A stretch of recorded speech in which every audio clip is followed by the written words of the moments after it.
Yo, guys, we have an update on the matchmaking system in Arc Raiders. I'm a little late to this one, but it'll be okay. You've probably seen plenty of discussion about matchmaking in Arc Raiders. We've been reading it too. And we want to bring some clarity to what the system is trying to do, what it does in practice, and what it doesn't do. What we strive for. In the Rust Belt, the kind of raider you become should be up to you. Topside works because it's unpredictable. You can never be sure if you can trust the people you meet or how dangerous they might be. That freedom and the uncertainty it creates is what drives the tension, the encounters, and the choices that make every run feel like its own story.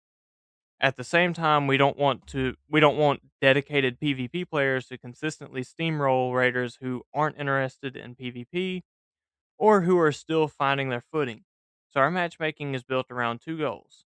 Fairness is the first goal. We do our best to match players who have a similar likelihood of succeeding in the round. One simple example is that they prioritize matching equal squad sizes where possible. And enjoyment. We do our best to match players who are likely to have fun together in practice. In practice, we've found that matching players based on playstyles drives enjoyment and reduces friction.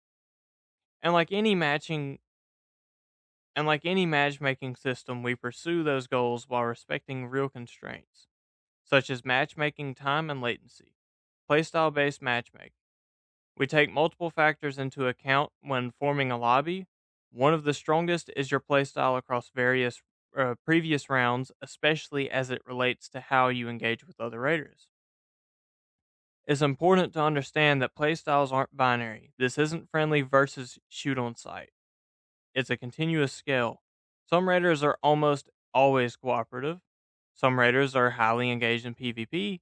Most raiders fall somewhere in between, maybe friendly until threatened, maybe opportunistic, maybe cautious, maybe unpredictable on a bad day. Our system tries to place you with with players who sit closer to you on that scale, while still keeping topside from becoming completely predictable. So they have a matchmaking profile distribution chart, which is in the thumbnail. If you guys want to check it out, it'll be in the thumbnail. So, what does it do? There are two simple rules of how playstyle based matchmaking behaves. Number one, similarity. It is more likely, not guaranteed. You have a higher chance of being matched with raiders whose past playstyle is similar to yours, and a lower chance of being matched with raiders whose playstyle is very different, but there is no hard guarantee. And number two, your behavior shapes your future lobbies gradually. If you change how you play, the kinds of raiders you tend to meet will gradually shift over time. Your behavior influences what's most likely, but never locks you into a single experience. This is why we see such a wide range of interactions topside. Raiders forming impromptu musical bands, and others vibing along. Strangers lending a hand in a tough moment, while scavengers thrive on remains. Betrayals when you least expect them, and justice when you need it most. Firefights that start on sight, and negotiations that end with everyone walking away. Some outcomes are rarer than others, but they're all part of what makes each round a unique adventure. I'm sorry, guys, my brain can't compute. This isn't a full blown attempt to segregate playstyles. Topside wouldn't be topside if it didn't throw you a curveball every now and again. We want you to have fun, but danger always lurks, and you will still meet raiders who surprise you. And myth busting. We want to keep some level of mystery in matchmaking because unpredictability is part of the experience. But we can clear up a few common myths. There are not only two kinds of lobbies, friendly and aggressive, it's a scale, not two buckets. Most players land somewhere between the extremes, and matchmaking is more likely to pair you with raiders whose playstyle is similar to yours on that scale, without guaranteeing a specific outcome every round. One shot or kill does not immediately put you in PvP focused lobbies. Matchmaking isn't meant to overreact to single moments.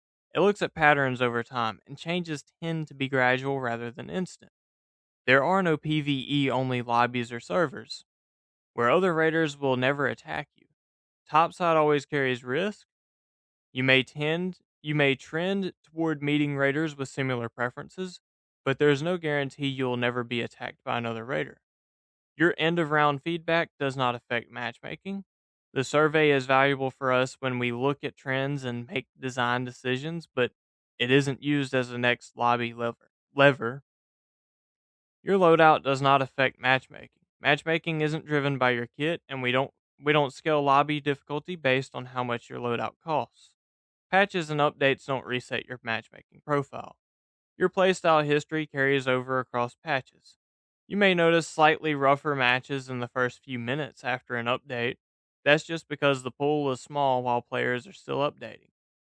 But it recovers quickly as more raiders come online. Looting knocked out players also doesn't affect your matchmaking. Matchmaking looks at how you engage with other raiders, not what you do with their gear afterward. We don't matchmake based only on the squad leader. Each member influences the squad profile. The leader has no special weight compared to their squad mates. Turning crossplay on or off also does not impact the level of cooperation in a PvP in the round. Level of cooperation or PvP in the round, my bad. Changing crossplay changes who's in the matchmaking pool, and thanks to that, the matchmaking time. But it doesn't guarantee the tone of your encounters. And for new matchmaking changes based on community feedback, we've identified two major shortcomings in how we used to estimate playstyle, and both are being addressed. Number one, defending yourself is no longer treated the same as starting a fight. Previously, your playstyle didn't capture whether you started a PvP encounter or merely defended yourself. This meant cautious raiders could be treated as more PvP focused than they actually are. Now the two are treated differently. Number two, low activity rounds carry less weight in your playstyle history. Rounds with little topside interaction, like spawning and surrendering, used to impact players' estimated playstyle more than expected. Reducing their weight helps the system reflect how you genuinely play when you're out there making choices. These are live now, and we'll keep tuning them as we see how they play out. Raid your way. To sum it up, we're committed to making Topside more fair, more fun, and more rewarding without sanding off the edges that make Arc Raiders what it is. Play how you want to play. Over time, your behavior helps shape the kinds of raiders you're most likely to encounter. But there will always be room for the unexpected. So that's the end of that segment. Hang on a second. Where I lost my spot. All right, so for the store update, Raiders. We have a little store update today with two new color variants for the Leviathan set at the store now, Midnight and Crimson Frost. If you already own the Leviathan set, they will be unlocked automatically. No need to restart the game. After analyzing data and the early feedback since Ermal appeared in Speranza, we are adjusting the Expedition Vault pricing this week to encourage more trading. Tier 1 price will remain the same, and all following levels will cost 200,000, so tiers 1 through 5 cost 200,000 now. And this week, Irma will have a new set of exciting offers. So the weekly offers are a chap outfit, which will cost 500,000 high tier arc parts, soda can charm, 100,000 high tier arc parts, can't hear you emote, 100,000 high tier arc parts, Wolfpack Blueprint, 500,000 high tier arc parts, and firearms. Much better than 1 million, to be honest with you. That was kind of outrageous. It was super hard to get to 1 million. I couldn't even get to 1 million in order to get the Tempest Blueprint. Anyways, for the magnetic accelerator, you will need 3 different types of rubber ducks. And for the anvil splitter, 100,000 high tier arc parts plus firearms. And for the mushroom, 5,000 high tier arc parts plus firearms. And for raider tokens, 150,000 high tier arc parts. We will continue monitoring data and feedback for next week. We are also aware of crashes happening to players on Xbox as well as FPS issues on PC since update 1.29.0. We are actively investigating and working on solutions. Sorry, guys, that my screen turned off for a second. Anyways, we are actively investigating and working on solutions for these issues. We'll keep you posted. Thank you for your reports. A note on live updates. As we communicated in our blog about the changes to how we update our creators, live updates. Live updates are going to work just a little differently from what you're used to.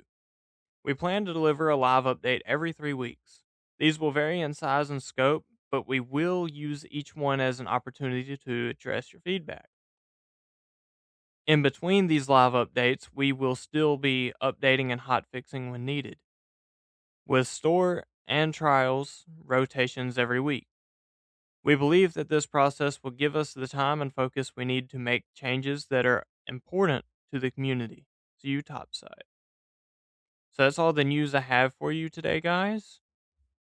And if you guys like the type of content regarding Arc Raiders, like the news, if you guys like Arc Raiders news, like seeing me cover Arc Raiders news, please smash that like button and I'll continue to do so.